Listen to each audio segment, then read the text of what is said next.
আমরা Bangladeshi ডিরেক্টরদের point of view থেকে cinema দেখি।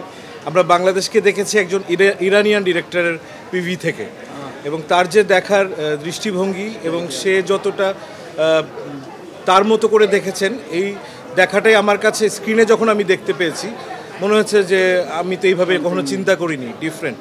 এবং স্ক্রিপ্টের কথা যদি বলেন, ডক্টর মুমিতাল রশিদ খুবই চমৎকার একটি স্ক্রিপ্ট তৈরি করেছেন। বাংলাদেশের একদম তৃণমূল পর্যায়ের এক ধরনের যেটা বলবো যে সংগ্রামী মানুষের জীবন সংগ্রাম, এবং মেইনলি ওমেন সেন্ট্রিক গল্প।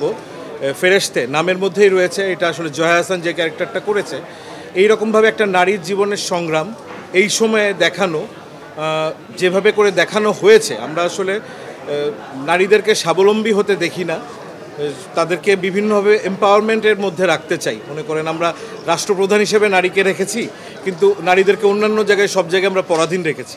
ফেরেশতের মধ্যে কিন্তু ডক্টর মুমিতাল রশিদ উনি নারীকে নিজের স্বাবলম্বী হওয়ার সাথে সাথে সংগ্রামী জায়গা থেকে ফ্রন্ট লাইনে ফাইট করতে দেখিয়েছেন তার মতো করে, এবং সেটা মুর্তজা আতশ জমজম তার দৃষ্টিভঙ্গিতে এই গল্পটাকে একদমই বাংলাদেশের গল্প হিসাবেই প্রেজেন্ট করেছে আমি বলব।